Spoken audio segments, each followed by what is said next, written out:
Hi everyone, welcome to LectoraLive, your inside track into Lectora, which I will repeat later on again, so I'm not being redundant. This is the live stream. We are doing our pre-show right now, and we've got with us Heidi deCastro, who you can see right next to me. She's a little immobile today. She's a little stiff-necked. She's not moving much. Actually, we only have her on a picture. At her work, they don't have webcams on the computers, so we've got a picture of her, but she'll be sharing her screen later on. Hi, Heidi. Hi. Every time I hear the word Heidi, the name Heidi, I think of that old Blood, Sweat, and Tears song. This is a long time ago, but it was Heidi Ho. Well, most Heidi people hi, think Heidi of the ho. movie of Shirley Temple with the curls. So. Oh, that's right. Yep. I'm about old enough to remember that, yeah. That's a long time ago. But, oh God, Shirley Temple must be, I don't know if she's still alive, but she's got to be in her late 80s or 90s.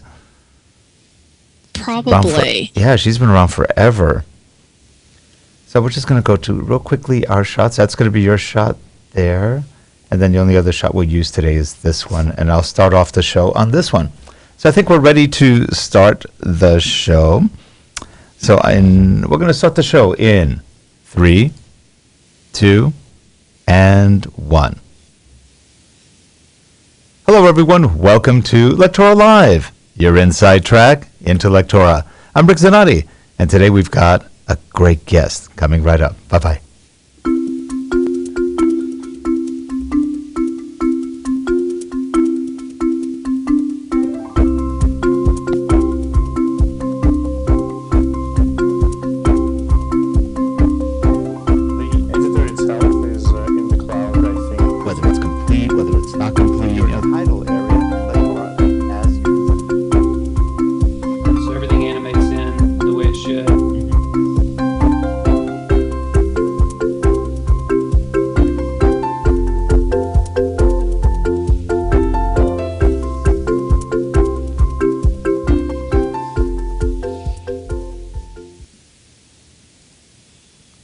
And we are back, and I am joined today by Heidi deCastro. Hi, Heidi. How are you?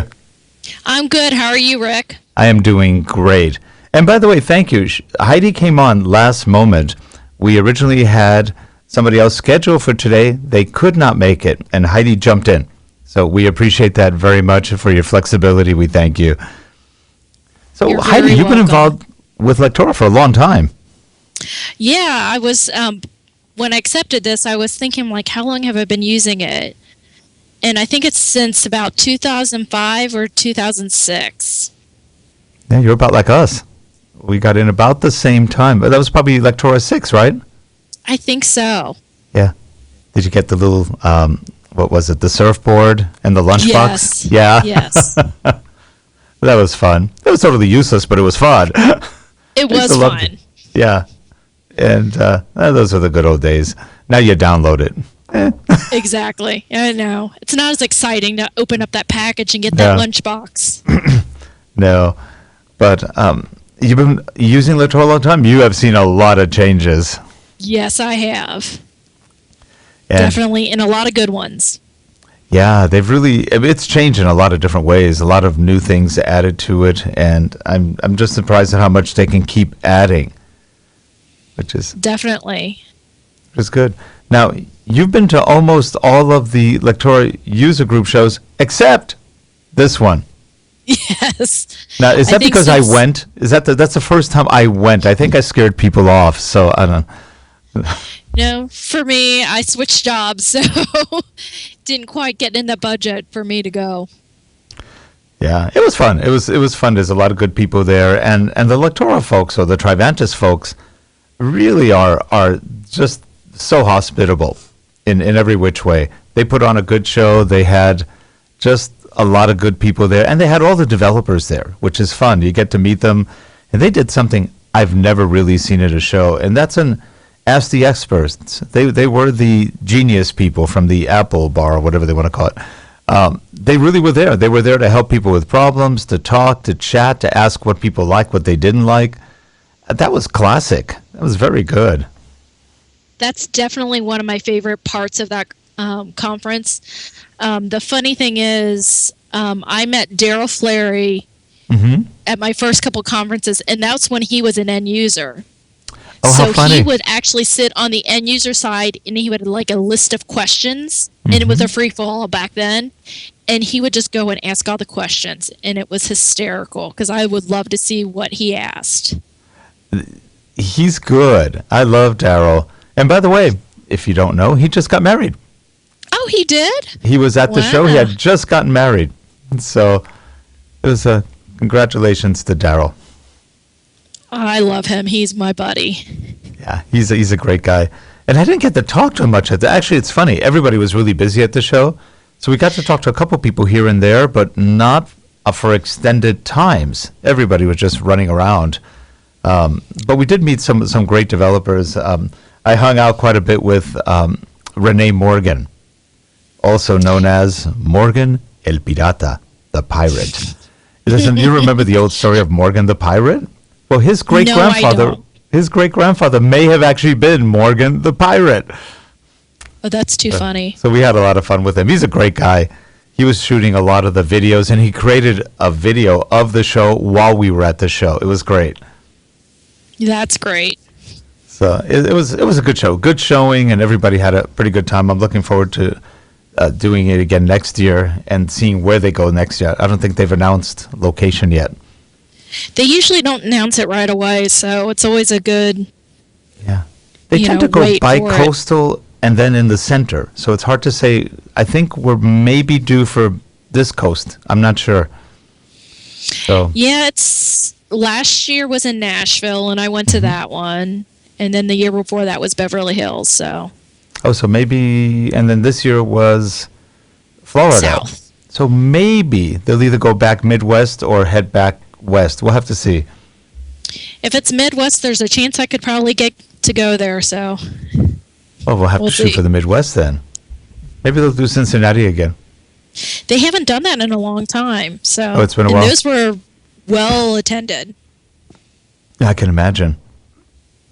It's a lot of fun. Now, today you wanted to talk about something that we really haven't covered before in all the shows we've done, and that's ReviewLink. Yeah. Last year at the conference, my coworker and I, he was the main lead on the presentation because I presented before and I was pushing him to present. And he presented on ReviewLink, or he wanted to. So I helped co-present, and I introduced that team at my previous company to ReviewLink. And at my current company, TriHealth, I've really kind of started to push on using ReviewLink. It is just so much easier to gather feedback and get people's information in a timely manner without having to do exchange of emails, Word document, whatever way you do it. Yeah, most of the people in a lot, especially in large companies, they're very slow to adopt to things, and we usually have to ask them, can you please at least aggregate all the comments through one SME rather than through 20 at once? Because then we get duplicates, triplicates, and then we're trying to sort out everything, and they don't even want half of this stuff fixed. So you always have to kind of be careful as to how to do it. ReviewLink solves that problem. Absolutely. And it's so easy because before you would get an email and a very cryptic about what page it's on, what location it is. And at least with ReviewLink, it gives you the exact page where the feedback That's good. is. That's good. Well, if you want to share your screen, we can take a look at ReviewLink and see some of the features that you're talking about. Okay. Let me share my I heard you've done a lot of talks at the convention too in the past. Yeah. Yes, I've presented 4 times. 3 out of the 4 I co-presented, but one I did by myself as well. Okay. So I have Lectora up. Yep. One of the features I wanted to show before I got into ReviewLink, the ease of publishing to ReviewLink. So it's right there on that front page. Mhm. You click on that. I'm not going to do the whole publish because it'll take a little bit. But you can enter information. You can put the reviewers here that you want to review. I don't because I like to publish to ReviewLink, do a run through for it before I give it Right. to the reviewers. So I usually don't use that feature. But it's similar publishing to SCORM and all of that as well. And But then you once can invite the publish, people. And after the fact, you can invite the people. correct. So I'm going to go ahead and log into ReviewLink. You can go directly, if you just even Google ReviewLink, it comes right up.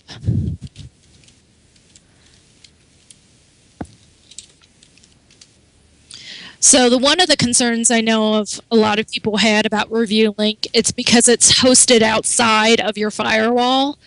So a lot of people had concerns when we had that presented last year was, companies won't let, because it's outside the firewall, inside the, they want to keep protection of it. And one of the things I posed, I'm like, yes, it is outside, but how much safer is it to put this in a PowerPoint, send out the PowerPoint, or send out feedback on a Word document, and you don't know where that Word document can go. At least this is controlled by the actual developer. They can close and for the comments when they want to. They can delete the content when it's done. You know who's exactly reviewing it because you assign it by email. Mm-hmm. So I know that's one thing a lot of companies had concerns of because it's hosted on Trivanis's website. Okay. So it's pretty secure. Yeah, I think it is. But as a developer, there's 4 different tabs at the top. My published content, so this is things that you as a developer publish. My content to review is a link to if anybody else provides you to be a reviewer. So as a reviewer, they wouldn't have that first tab. They would just have the second tab. So I could be a reviewer for somebody else's things. And also comments one. I don't really go to that one as much. But this is where my reviewers, where you can add your reviewers as you need to. So you would just click add, email address, name, and you can group them if you want to as well. And then also what review that they want. And you have no limit to how many people you can invite. That's really not part of the cost. It's how many developers you have on it, correct? Correct. Yeah. So you can have as many reviewers as you want. If you have common people like I have internally in my team review all my courses, they're able to I can select them easily. Okay. One thing I always like to point out to reviewers too is under account settings, notifications, you want to make sure you switch this out because it defaults to a reviewer submits any updates or comments, how frequent you want these things to come to you, because it can get inundated if you have it on every occurrence. It's a great feature if you're lonely. Exactly. But you always check your defaults because I think it's at the higher frequency than the lower frequency. So that's always one caution I have. But what the nice thing is, you can see, you can have closed for comments. You can see if you have comments that you have available. So I have this published 2 different ways because I had internal and then my SMEs. So I had 2 different versions because I had the first version open, but I didn't want to delete it yet. But once you select the comments, then you can see all the different comments, and you can go directly to that page to see what the comment is. And if somebody has a new comment, you can then say, okay, you address it, you can then click and submit. But just note, if you make a change in Lectora until you publish again to ReviewLink, you won't see those comments. So nice. it's nice. and you can see interactive how page works and see what comments are there. So you at least don't have any confusion about what page it's on. Especially if you have a course that you have 4 pages named the same page. Mm-hmm. You can't get confused of what to update, what not to update, and digging around to figure out what the heck that they're talking about. Right. And this keeps the history of everything that every comment that's been made and what results are, correct? Absolutely. So if you look down here, you can see the comments, and then as I publish, so what you notice I publish several times to check things, and then you could fix it. One thing in Lectora, let's see, when you publish, there's also, you can automatically update to fix all the comments. I don't usually select that. That's a default, because I'd like to go one for one to make sure I didn't actually miss them before I make that change. So I will go through and publish it, and then go back into ReviewLink and check the comment based off of what I'm seeing on the screen on the new version. Okay. So it's just a matter of what your practice is and what you want to do. But the nice thing, too, with ReviewLink, you also, there's reports that come through in your email, and I don't have my email up, but you can get it. You notice it said under here, weekly and daily reports. You can have a report daily to know if somebody's added comments and reviewed your course. Or you can do it weekly. You can see what those comments are. When you update something, or when you close out, let's say you finish a project, do the end users, the SMEs, get reports of that? No. No. Okay. They can go back in and see what you fixed. Mm-hmm. But then I can show you here. Like, I can see what I've commented on. This is something I reviewed. You can go down here, look the history, and then I can say okay or not okay. Okay. So what, as a reviewer, they can go in and say, if you want somebody to validate the changes, you can have them come back in and look at it to say, yes, this is good. No, I don't agree with it. Okay. That makes it pretty straightforward. Absolutely. And here, too, you notice that you can export the reports in a PDF or an Excel spreadsheet as well. For those data analytic people. Yes. I don't really use that, but I know some people who could. Heidi, are you telling me you have a life? I try. I really do try. So, I mean, that's kind of ReviewLink in a nutshell. From a user perspective, have you had any, I say, blowback to this, or any people just thinking it's too hard, or any resistance? Yes. I mean, we've had some older, I mean, not saying older, but people that are not as computer fluent say that this was more difficult than marking up a PowerPoint and handing it back to them. Okay. Yeah, it is easier, but you don't see all the interactivity. You don't see how it runs. Mm-hmm. And that's for somebody who wanted an e-learning course straight being PowerPoint. Mm. So we've had some pushback, but a lot of times when I get pushback from those type of people, I will say, hey, let's set up a meeting and let's go through the course. And I will actually run through the course in ReviewLink and type in their comments as I'm reviewing it with them. Okay. So that makes it easier for me to know exactly where those changes are, what they want, and there's no confusion about what it should be. Do they react much better after that? Yes, they do. Yeah. Absolutely. It's like anything else. When you introduce new software or things that they perceive as being more difficult or more work, then you have the resistance.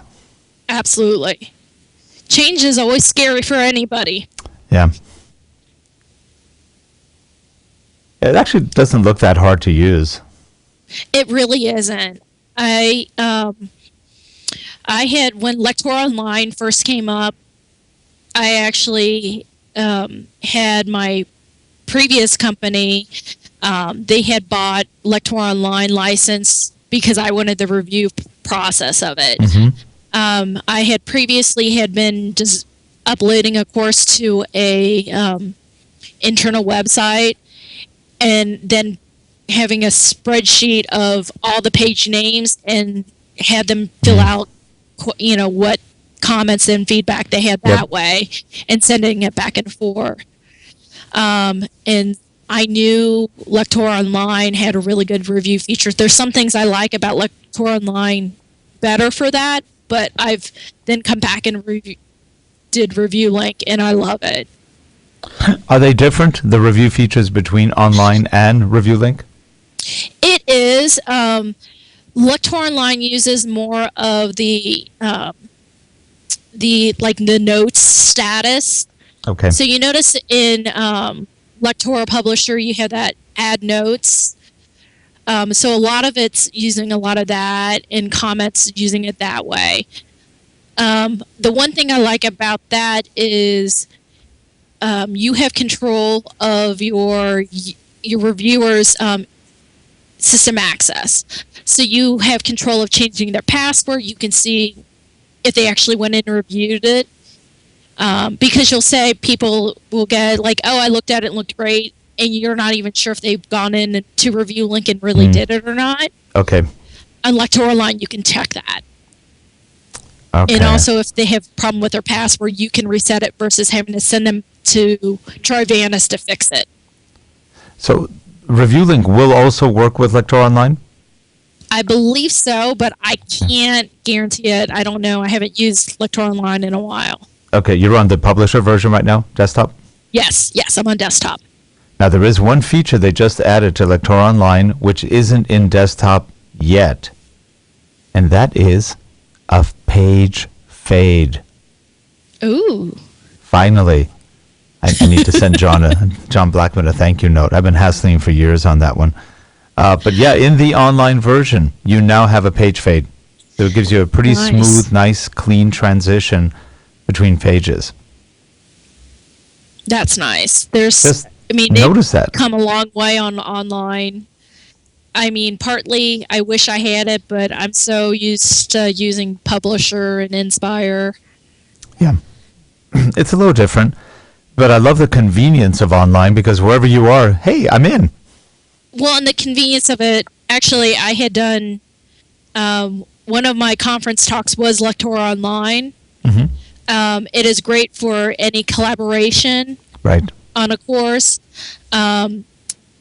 It was really nice because if you had a Mac, to be able to develop on a Mac as well. True. That's true. And it works beautifully. It does. It really does. So, yeah, I was actually impressed. And, a lot of people say, what's the performance like? It's actually pretty fast. It's not as fast as desktop, but only marginally less fast. It definitely hasn't gotten a lot better. I know when I first used it, I think I was one of the first Lectora Online users. And I used it for a few years with desktop. And it was a lot slower in the beginning, but they've improved it so much. And I know, I can't remember the lead developer of it or the manager of it, but I had a lot of conversations with him, and I gave him feedback. I'm like, oh, you need to fix this, this, and this. And I saw it the next year. So that was nice. Yeah, definitely the performance is very quick. I was surprised, really, when you consider how much stuff is going on with Lectora. Initially, it's a tad slower as things start loading. Once it's loaded, I don't really notice much of a difference. It's pretty quick. Yeah, I didn't notice as much near the end when I was using it. Yeah, no, they definitely have done a lot to improve it. And the desktop version obviously adds the Inspire and other capabilities which you don't get readily in the online version. But I know they're doing some things for the future that will make them much more seamless. And I'm hoping they make one change. I requested this one, and that was to allow us to save in our own network, not theirs. I'd like to see Yeah, that. that would be nice. Because then you have total control over where you are, where your assets are, rather than have to upload everything. And maybe they'll get to that. I think that'll be cool. That'd be nice. That would be really good. Because they're pretty fast to upload, but it just makes it a little bit easier. Especially, well, we have fast bandwidth here, but not everybody, and especially in large companies, has fast bandwidth. So it makes it a little more tricky when you're trying to upload everything. But I thought the online is just an amazing product for what they've done and how they've been able to reproduce what's in desktop. It's pretty cool. Well, it's amazing that how much now it looks like desktop. When they first started, it was not. It was definitely a learning curve to figure out where things were, and also to find out which pieces were actually there versus not there when you were used to in desktop. Right. That's true. Well, this is fun.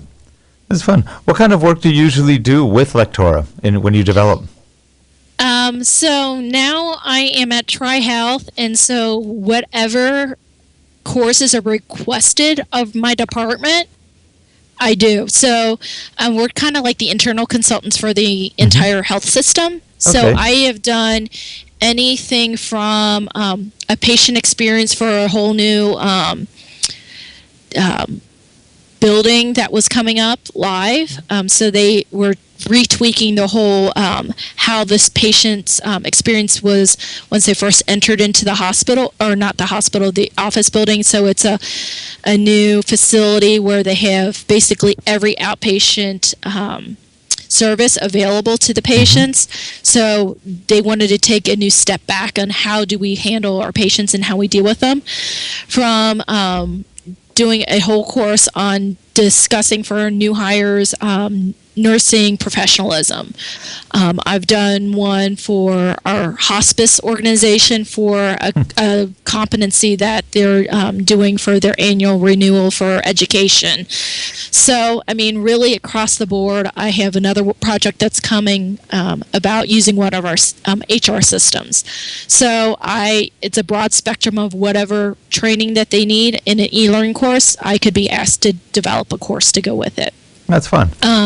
Yeah, it's been fun. I had previously worked for a different hospital organization, and all I was doing was systems training, and I got really bored doing that. So I left that organization to go do a financial organization, and I did everything across the board that was related to that financial company.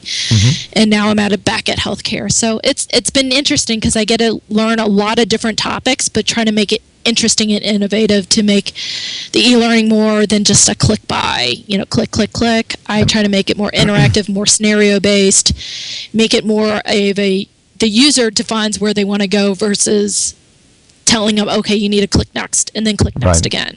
Now, are you from Cincinnati originally?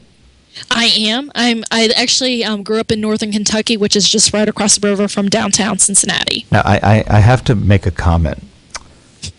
Ohio, Cincinnati's in Ohio, but the airport, which is called Cincinnati, is actually in Kentucky, which really confuses people. I know. Well, and so the actual code for the airport, it says CVG, which is Covington, which is the bigger city in northern Kentucky. Right. But it's not. The airport's not even in Covington. So. Although it isn't. It isn't. So. But, I mean, I probably live closer to downtown Cincinnati than most people do. And I live in Kentucky, so. Oh, you live in Kentucky? I live in Kentucky. Just across a bridge, right? I live right across the bridge. Interesting. It is pretty out there, though. It's a lovely part of the world. No one really understands it. They think, oh, it's Midwest. I'm like, flat. I'm like, no, it's all hills and, got rivers and it's pretty. It is pretty. I like it. Yeah, I haven't been to Cincinnati proper other than drive through it a couple of times to go to the airport. But I've been in the outskirts, Milford and some other parts around there, and it's just lovely out there. It's a nice you get a big city feel without being a gigantic city. You have a lot of the amenities, a lot of, we have professional sports teams, you have big colleges. We have big, companies headquartered here. I mean, P&G and Yeah. GE has big headquarters here. We've got as well. Toyotas out there. I think there were several of the large manufacturers are out that way. Toyota's out here. Kroger Oh, Kroger. is Okay. here. Are they headquartered there? Kroger's headquartered here. Macy's Okay. actually headquartered here as well. Macy's? Mm-hmm. Really? The corporate headquarters is in Cincinnati. Did not know that. I thought they were New York. Well, Federated was based in Cincinnati, bought Macy's. Oh, the Federated stores. That, I didn't remember Federated buying Macy's. Interesting. Okay. Yep. It's just amazing. It's hard to keep up with all the acquisitions. It really is. Every time I turn around, somebody's gone, somebody new's there, but it's somebody old, really. So, Exactly. yeah, interesting. Oh, so Cincinnati is quite a hub. It is. There's a lot going on here. Well, I was surprised when I drove through downtown Cincinnati. It's quite a large downtown. It's not that small. No, it is pretty big. And it's just, they keep building different things. And it's like, oh, what's new now? Mm-hmm. Yeah, that's pretty cool. Well, anyway, Heidi, I'm really glad we got a chance to meet, though I somehow think we may have met at a trade show or something, because your name sounded very familiar to me when Jacqueline told me you were going to be on. I go, Heidi deCastro, I know that name. Now, Well, have you done any if of the Wednesday webinars and all that? No, I have not. Not, okay. But if you ever followed Twitter during the Lectora user conferences, you would have seen my name. Maybe that's where. The last year I won the iPad for the most Oh, you did? prolific Twitter, and apparently the year before in Beverly Hills I was number 2. Pretty good. So Pretty that good. could have been where you heard my name. That's pretty good. Yeah, because your name sounded very familiar to me. I go, I know that name. So, well, it's been a pleasure meeting you and sharing a little bit of time together. Hopefully we can get you on another time. Then maybe next time we'll get you with a webcam. That would be fun. I will try next time. Well, there is a trick that we didn't have time to talk to you about. But if you have an iPad or a phone, any kind of digital phone, you can actually do it right off the phone with Skype. Jacqueline had mentioned that, but our Wi-Fi is sketchy where my office is, and I don't have any cell service where where I'm located. My office is in the old same-day surgery ward in the old hospital that we're in, and we have lead line walls. Yep, that'll do it. That'll do it. All the metal. It's funny when you look at cameras. A lot of people want Wi-Fi on their cameras. The problem is on the older cameras or on the magnesium alloy bodies, the metal gets in the way. So Wi-Fi doesn't work that well. So now the newer cameras are coming with composite polycarbonates and stuff because that's the only way they can get signals out. I can see that. Our phones are different because it's all pretty much polycarb and they have no problem. It's pretty cool. But even still, cell coverage is not everywhere, no matter how much people think it is. Not for speed. Definitely not. But anyway, it's been a pleasure. And hope you have a great weekend. And I'll give you an email. I'll send you an email when the show's up so you can have a link to it. Okay, perfect. Thank you so much. Oh, thank you. And if you're watching the show, this will be up on Vimeo a little bit later today. And the live recording will be up on YouTube. So take a look at both. They're the same, basically, but take a look anyway. And subscribe, give us feedback, and we'll see you next week. Thanks again, Heidi. You have a good one. Thank you. You Bye-bye. too. Bye.